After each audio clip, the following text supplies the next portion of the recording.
사사기 8장 22절에서 27절 우리 한목 교독하고 마지막 절은 합독하도록 하겠습니다. 그때 이스라엘 사람들이 기드온에게 이르되 당신이 우리를 미디안의 손에서 구원하셨으니 당신과 당신의 아들과 당신의 손자가 우리를 다스리소서 하는지라.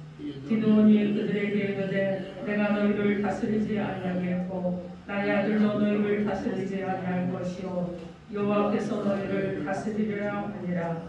기드온이 또 그들에게 이르되 내가 너희에게 요청할 일이 있으니 너희는 각각 탈취한 귀고리를 내게 줄지니라 하였으니 이는 그들이 이스마엘 사람들이므로 금 귀고리가 있었습니다.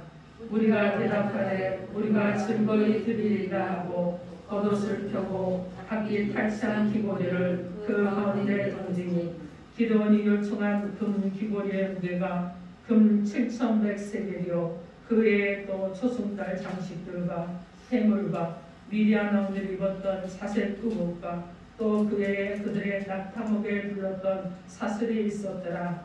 기드온이 그 힘으로 에봇 하나를 만들어 자기의 성읍 오브라에 두었더니 온 이스라엘이 그것을 은은하게 여함으로 그것이 기드온과 그의 집에 올무가 되니라. 아멘. 기도하겠습니다.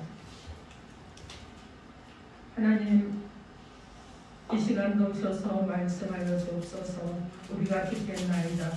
들을 때 우리의 심중을 하나님 만져주시고 말씀을 가운데 심겨지게 하시되 깊은 못이 되게 하셔서 깊이 박힌 못으로 그 말씀이 우리 가운데 역사함으로 생명과 또 권능 아래 살아가는 복된 자들이 되도록 역사하여 주옵소서. 예수님 이름으로 기도합니다. 아멘. 오늘 하나님께서 저 여러분에게 주시는 말씀은 받은 복을 누리려면 겸손하라 하십니다. 이러한 제목으로 하나님의 말씀을 선포하겠습니다.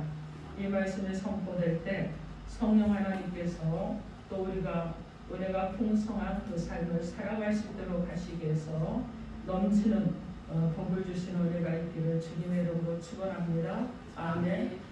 여러분 서로 인사하십시오. 예수 이름으로 사랑하고 축복합니다. 예수 이름으로 사랑하고 축복합니다.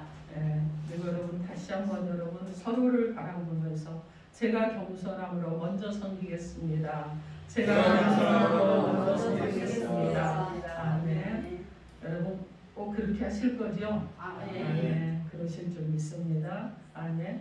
자, 오늘 이 본문은 지금 사사기잖아요. 그런데 하나님께서 이스라엘 백성들을 애굽에서 여러분 그들이 70명이 들어가서 250만 명이 되어서 정말 창대하게 하셨습니다. 그래서 250만 명이라는 국민을 만드셨어요. 그리고 그들 가운데 지도자를 세웠습니다. 모세를 세우시고 그리고 여호수아를 세우셔서 그들을 통해서 지도자를 통해서 이스라엘이 영토를 이제 정복하고 확장해 나가는 이런 일들을 하셨습니다.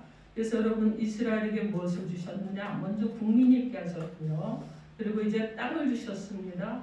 그리고 이제 여러분 그들 가운데 하나님이 무엇이 되기를 원하셨느냐면 내가 너희의 주권자다. 내가 너희를 다스리는 자다. 나는 너희의 하나님이다. 나는 나다.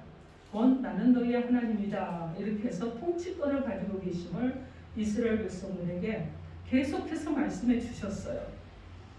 자, 그래서 이스라엘 백성들은 나의 하나님은 여호와 한 분뿐이라는 이런 믿음으로 그렇게 살아가는 자들이 돼야 되는 것이 맞습니다. 자, 그래서 그들은 믿음으로 세워진 이스라엘이었고 믿음의 나라가 세워졌고 믿음의 국민이 되었고 그리고 주권자가 있는 이런 백성들이 되었어요.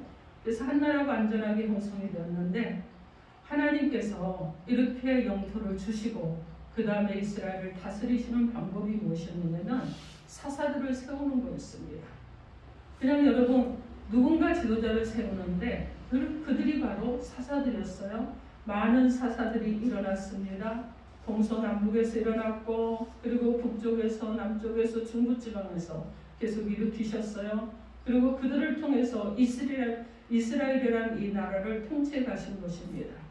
자, 그런데 오늘 우리가 읽었던 이 본문에 나오는 사사가인데 누구냐? 바로 기드온이에요.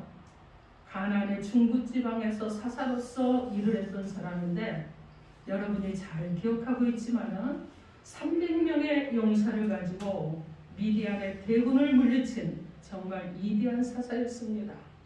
그런데 여러분 그가 정말 아름다운 삶을 살았습니다. 그리고 이제 그 인생에 노년이 되어 있는 이런 시기에 그가 지금 하나님 앞에 어떤 모습을 보이고 어떻게 했는지 그를 통해서 우리 가운데 하나님께서 또한 알게 하시는 이 모습을 보게 하시고 그를 통해서 우리 가운데 깨닫게 하시는 하나님의 은혜가 무엇인지 하나님의 음성을 듣도록 하겠습니다. 받은 복을 누리려면 자신을 과시하려는 교만을 버리고 겸손하라 하십니다. 오늘 본문 27절 말씀에 기드온이 그 금으로 에봇 하나를 만들어 자기의 성읍 오브라에 두었더니 온 이스라엘이 그것을 음란하게 이함으로 그것이 기드온과 그의 집에 올무가 되니라 이렇게 말씀합니다. 여러분 이것은 정말 안타깝고 서글픈 일이죠. 그동안 사다로서 일을 잘해왔던 기드온이 이제 그만 아름답지 못한 그 삶의 흠집을 남기게 되었다는 말씀이에요. 기드온이 이렇게 아름답지 못한 삶의 흠집을 남기게 된 가장 큰 원인이 무엇이겠습니까? 바로 자신을 과시하려는 교만을 버리지 못했기 때문에 그렇습니다. 오늘 본문 22절 말씀에 보면 그때 이스라엘 사람들이 기드온에게 이르되 당신이 우리를 미디안의 손에서 구원하셨으니 당신과 당신의 아들과 당신의 손자가 우리를 다스리게 하소서 이렇게 백성들이 요청을 했습니다. 여러분 여기서 말씀에 그때라는 것이 언제냐? 그때는요 어느 때를 말하느냐? 기드온이 이스라엘을 괴롭히던 미디안의 대군을 물리치고 승리한 때를 말하는 것입니다.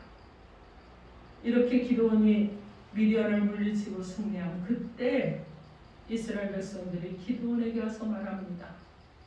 그들이 어떤 요구를 합니까? 오늘 보면 22절 말씀에 보면 당신이 우리를 미디안의 손에서 구원하셨으니 당신이 우리를 다스리는 자, 즉 왕이 되어달라 이렇게 요구했다는 것입니다. 이스라엘 백성들은 미디안을 물리치고 자기를 구원해준 그 구원자, 구원의 주체가 누구라고 말합니까? 기드온이라고 말하고 있어요.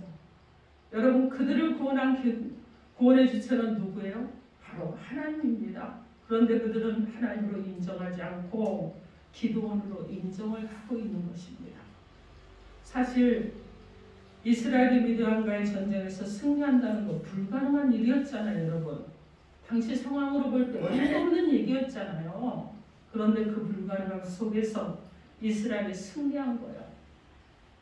이렇게 불가능한 조건 속에서 승리하게 된 것은 하나님께서 이스라엘이 승리할 수 있도록 기드온과 함께 하셨기 때문입니다. 누구와 함께 하셨다고요? 기드온과 함께 하셨어요. 누가요? 하나님께서. 여러분 보십시오. 우리가 삶을 살다 보면 깊은 웅덩이 같은 일도 만납니다. 수렁에 빠지기도 해요. 때로는 문제 가운데 싸울 때도 있어요. 여러분 그럴 때 이 문제 가운데서 승리하게 된 것은 나의 힘도 아니고 내 능력도 아니에요. 내 생각도 아니에요. 여러분 누가 해주셨느냐? 하나님께서 승리하게 해주신 것입니다. 자 그런데 이스라엘 백성들이 지금 누가 승리를 이끌었다고 말합니까? 기드온이 했다는 거예요. 여러분 불가능한 조건 속에서 승리하게 한 것은 하나님께서 이스라엘이 승리할 수 있도록 기드온과 함께 해주셨기 때문인 것입니다. 그렇다면 이스라엘 백성들은 하나님께서 우리를 승리할 수 있도록 우리를 도와주셨기 때문에 구원해 주셨다고 하나님께 감사를 드리고 하나님께 찬송을 드리며 하나님께 예배를 드려야 되는 것입니다. 그런데 미디안과 전쟁에서 승리한 후 이스라엘 백성들은 기드온을 찾아가서 당신이 우리를 미디안의 손에서 구원하셨으니 당신이 우리를 다스리는 왕이 되어달라고 요구를 하는 것입니다. 여러분, 이런 이스라엘 백성들의 요구는요, 현재 그들이 어떤 상태라는 거예요? 그들의 신앙 상태는 하나님이 주권자가 아니라는 거예요. 사람이 그들의 주권자라는 것을 말하는 것입니다. 결국 그들은 누구를 믿느냐? 보이지 않는 하나님을 신뢰하고 믿는 것이 아니라 보이는 사람을 믿는 이런 신앙의 상태라는 거예요. 그래서 여러분, 이들은 어떻습니까? 그들의 신앙 상태는요, 여러분 정말 잘못된 길로 가고 있죠. 그들이 기드온을 지금 우상으로 섬기고 있는 것과 다를 것이 하나도 없습니다. 하나님 우상을 섬기는 자를 몇 대까지 멸하시겠다고 막 이러셨는데 이들이 지금 잘못된 길로 가고 있는 거예요. 여러분, 우리가 잘못되려면 어떻습니까? 뒤로 넘어져도 코가 깨진다고 하잖아요. 우리의 삶이 잘못되려면 하나님께서 받은 그 은혜가 있는데 여러분, 그 은혜는 전혀 생각하지 않고 인간 중심으로 살아가게 된다는 것입니다. 그런데 기드온이 이스라엘 사람들이 당신이 우리를 미디안의 손에서 구원하셨으니 당신을 우리를 다스려달라는 이 제안을 받고 어떻게 합니까? 오늘 보면 23절 말씀에 보면 기드온이 그들에게 이르되 내가 너희를 다스리지 아니하겠고 나의 아들도 너희를 다스리지 아니할 것이요 여호와께서 너희를 다스리리라, 이렇게 그가 말하고 있습니다. 이 말씀은요, 기드온이 이스라엘 백성들이 자신을 미디안 전쟁에서 승리한 공을 생각해서 다스리는 자가 되어달라는 이 요구에 이스라엘 백성들에게 미디안 앞에서 승리하게 한 주체는 내가 아니라 바로 하나님이 하셨다고 말하는 거예요. 여러분, 이스라엘 백성들을 다스리는 통치권은 내게 있는 것이 아니라 오직 하나님께 있다고 말하는 것입니다. 그래서 여호와께서 너희를 다스리시고 여호와께서 너희의 보호자가 되신다고 말하는 거예요. 그러므로 나는 너희를 다스리지도 못하겠고 우리의 자손들도 너희를 다스리지 못할 것이다. 그러면서 이스라엘의 요구를 거절을 했습니다. 여러분, 여기 보면 기드온이 얼마나 은혜로운가 보여져요. 그래서 기드온이 참 은혜롭구나, 정말 대단한 사람이었구나, 정말 하나님만을 신뢰하는 사람이구나, 이렇게 보여집니다. 그런데 기드온이 자기를 찾아온 이스라엘 사람들 앞에서는 미디안에 대한 승리의 주체는 하나님이라고 분명히 했어요. 이스라엘을 다스리고 통치하실 분은 여호와 하나님이라고 분명히 말했습니다. 그리고 그들의 요구를 거절했지만 기드온의 마음 한편에는 아마 조그만 무엇인가 아쉬움이 남아있었습니다. 자기를 좀 드러내고 싶은 아쉬움이 있었어요. 그래서 미디안을 물리치고 승리한 일에 있어서 그래도 자신이 한 분량에 대한 조그만 대가를 좀 가지고 싶었던 이런 마음이 있었나 봅니다. 그래서 자신의 흔적을 조금 가시해보고 싶은 이런 마음이 있어서 이스라엘 사람들에게 요구를 합니다. 무엇을 요구하느냐? 오늘 보면 24절 말씀에 기드온이 또 그들에게 이르되 내가 너에게 요청할 일이 있으니 너희는 각기 탈취한 귀고리를 내게 줄지니라. 여러분, 여기서 탈취한 귀고리를 달라고 하는 것까지는 은혜가 있어요. 왜냐? 이 탈취한 귀고리는요, 우상을 숨기던 자들이 그들의 몸에 장식했던 것들이고 이것을 또 우상을 섬기는 이스라엘 백성들 중에서 몸에 장식으로 달고 다닐 수도 있기 때문에 여러분, 이것을 걷어서 좋은 일에 쓸 수도 있습니다. 자, 그런데 기드온이 백성들에게 된 금 장신구를 요청을 합니다. 이렇게 기드온이 금으로 된 귀고리 장신구를 가져오라고 요청했을 때 오늘 보면 25절에서 26절 말씀에 우리 25절에서 26절 한번 크게 읽어보겠습니다. 25절에서 26절 시작. 무리가 대답하되 우리가 즐거이 드리리라 하고 겉옷을 펴고 각기 탈취한 귀고리를 그 가운데 던지니 기드온이 요청한 금 귀고리의 무게가 금 7,100사개며 그의 또 초승달 장식들과 폐물과 미디안 왕들이 입었던 자색 구복과 또 그들의 낙타목에 둘렀던 사슬이 있었더라. 여러분, 지금 그들이 요청했을 때요, 그들이 드린 것을 보면 놀라울 거예요. 여러분, 여기서 금이 7,100세겔이라고 그러는데 현재 시세로 하면은요 대략 30억 원이 넘을 것입니다. 그런데 그것뿐이 아니잖아요. 낙타목에 둘렸던 사슬, 값진 기금속들, 이런 것들을 기드온이가 가져왔습니다. 이렇게 이스라엘 백성들이 기드온을 미디안 압제에서 자기들을 보낸 승리의 주역이라고 생각하고 있었을 때 기드온이 금으로 된 장신구가 필요하다고 요청하자 그들은 어떤 마음으로 이것을 냈느냐면 즐거움으로 기드온에게 줬다는 거예요. 자, 그런데 기드온이 이스라엘 백성들이 가져온 금으로 무엇을 만들었습니까?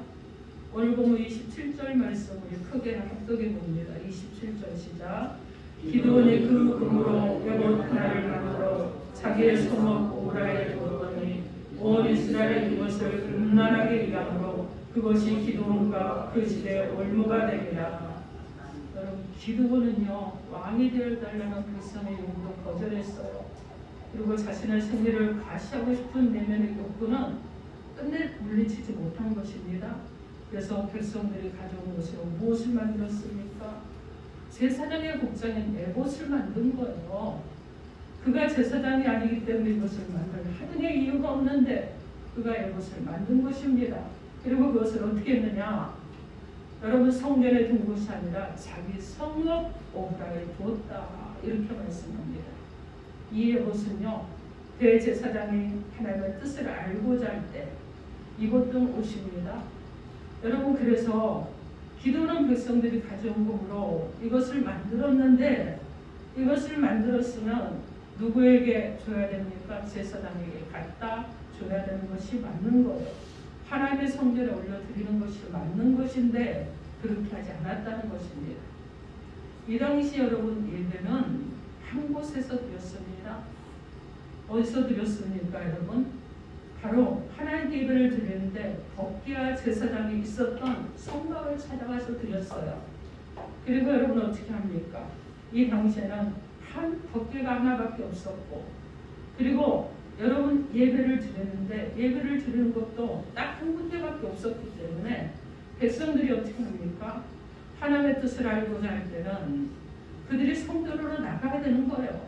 그래서 하나님께 예배를 드리고 하나님의 뜻을 누리면서 신앙생활을 하는 이런 식이었는데, 그런데 여러분 그것은요 기드온은 에봇을 만들어서 다른 곳에 에봇을 두었다는 것입니다. 잘못된 선택을 한 것입니다. 이 기드온이 미디안 전쟁에서 승리한 후에 다스리는 자가 되어달라는 이스라엘 백성들은 요구는 거절하면서도 기드온의 마음 한편에는요 내가 미디안을 물리치는 일에 있어서 내가 한 나의 일이, 내가 한 그 공로가 있으니까 자신을 좀 드러내보고 싶은 이런 교만한 마음이 들어갔다는 것입니다. 그래서 기드온은 미디안 승리의 흔적을 남기기 위해서 백성들에게 금귀보리를 가져오라고 하고 그 금으로 에봇을 만들어서 자기 성읍에 두었던 것입니다. 여러분 보십시오. 이렇게 성막에 있는 에봇 외에 또 다른 에봇을 만들어서 자기 성읍 에봇에 두었는데 이것이 여러분 엄청난 파장을 일으킵니다. 여러분 어떤 일이 일어나느냐? 하나님 중심의 예배하는 이 예배가 무너져 버리는 거예요. 질서를 무너뜨리는 일을 했습니다.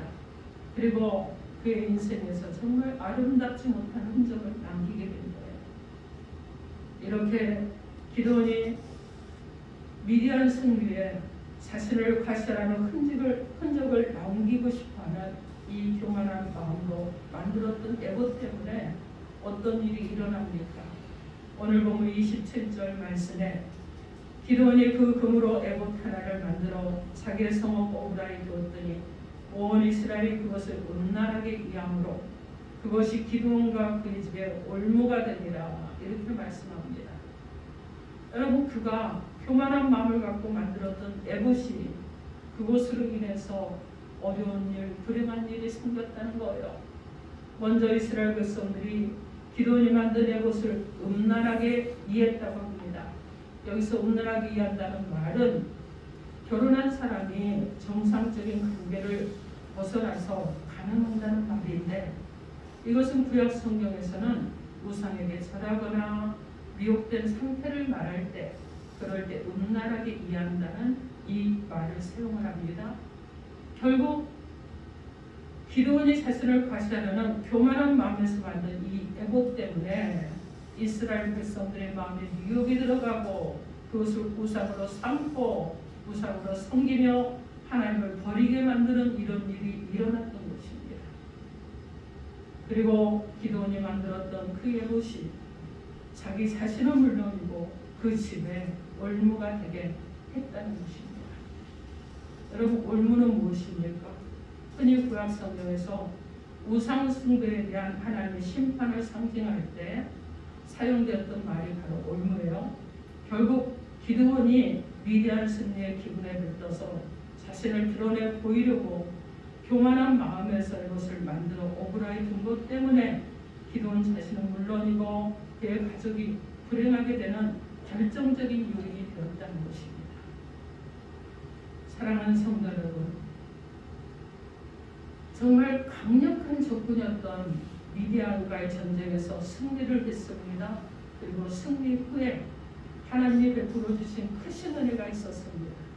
그 은혜 앞에 겸손할 줄 알아야 되는데 겸손할 줄 모르고 자신이 한 일 작은 것을 드러내려고 했던 이 교만한 마음을 스스로 다스리지 못함으로 기드온은 자신의 삶에 아름답지 못한 흔적을 남기고 말았습니다. 그래서 나뿐만 아니라 나의 자손들까지 그리고 백성들까지 불행의 자리에 빠뜨리고 말았다는 것입니다. 사랑하는 성도 여러분, 누구든지 하나님의 은혜 앞에 겸손하시기 바랍니다. 혹시라도 여러분을 좀 드러내고 싶고 나의 잘한 것을 막 나타내고 싶으면 여러분 그럴 때 기도하십시오. 겸손하게 기도하시고 하나님, 제가 조용히 그냥 은밀하게 주의 일을 겸손함으로 감당하겠습니다. 이렇게 기도하시기 바랍니다. 베드로전서 5장 5절 말씀에 서로 겸손으로 허리를 동이라 하나님은 교만한 자를 대적하시되 겸손한 자에게는 은혜를 주시느니라, 이렇게 말씀합니다. 우리가 계속 은혜 가운데 잘되고 그리고 은혜 가운데 쓰임받는 그 능력의 삶을 살아가려면 여러분, 우리는 겸손해져야 됩니다. 그리고 우리는 고백해야 되는데 고린도전서 10장 15장 10절 말씀에 그러나 내가 나된 것은 하나님의 은혜로 된 것이니 내게 주신 그의 은혜가 헛되지 아니하여 내가 모든 사도보다 더 많이 수고했으나 내가 한 것이 아니요 오직 나와 함께 하신 하나님의 은혜로라, 이렇게 말씀합니다. 사랑하는 성도 여러분, 하나님께서는요 오늘 말씀을 통해서 우리가 새로워지기를 원하십니다. 변화되기를 원하시는 거예요. 여러분, 높은 자가 아니라 정말 낮은 자로 겸손한 자로 살아가기를 원하십니다. 우리는요 내가 높아질수록 더욱더 기도하는 자들이 되어야 됩니다. 내가 뭔가 승승장구할수록 더욱더 하나님 앞에 무릎을 꿇는 자들이 되어야 되는 것입니다. 하나님은 우리의 삶을 축복되고 아름답게 살아가기를 원하십니다. 그래서 우리 가운데 하나님께서 은혜를 베풀어 주시고 하나님께서 우리 가운데 또 정말 관심을 갖고 계시고 날마다 우리를 새롭게 해주시고 예배를 통해서 축복의 문을 열어주셔서 복 있는 자가 되게 하시는데, 이 받은 밥을 누리려면 나를 과시하려면 교만을 버리고 겸손하라고 말씀하십니다. 사랑하는 성도 여러분, 우리의 삶에서 겸손한 자는요 복 있는 자로 변화됩니다. 누구든지 교만하려는 마음을 갖고 하는 모든 일은요 내게 오시기 바랍니다. 그 일의 결국은 아름답지 못한 흠이 될 것이고 그 일의 결국은 실패가 될 것이기 때문에 그렇습니다. 하나님은 자신을 낮추는 겸손을 가질 때 여러분을 높여주실 것입니다. 여러분이 교만하려는 그 마음을 내려놓을 때 교만한 자를 대적하시고 낮추신 하나님께서 여러분을 더욱더 높이시고 정말 은혜 가운데 누리며 살아갈 수 있는 자들이 되게 하실 줄 믿습니다. 여러분, 인생은 성공하는 것이 중요한 것이 아니에요. 인생에 성공하면 그 다음에 여러분 자기 관리를 하는 것이 중요하잖아요. 그런데 저는요, 중요하게 생각하는 것은 인생에 성공하는 것보다 더 중요한 것이 있습니다. 여러분 무엇입니까? 믿음으로 이기고 승리하는 거예요. 믿음으로 이기고 믿음으로 승리하고 믿음으로 세워지고 믿음으로 자라나는 것입니다. 그래서 여러분 내 안에 정말 자신을 과시하려는 그런 욕구가 일어나면 물리치십시오. 그리고 믿음으로 하나님께 구하시고 하나님의 은혜 앞에 겸손하시고 그리고 자신의 축복되고 아름다운 삶의 모습을 정말 남길 수 있는 하나님의 은혜가 있고 지혜가 있으며 하나님의 다스림 가운데 통치 가운데 살아가는 저와 여러분의 인생이 되기를 주님의 이름으로 축원합니다. 아멘. 기도하겠습니다. 오늘 여러분 가운데 주시는 하나님의 메시지가 무엇입니까? 여러분 가슴에서 부딪힌 말씀이 무엇입니까?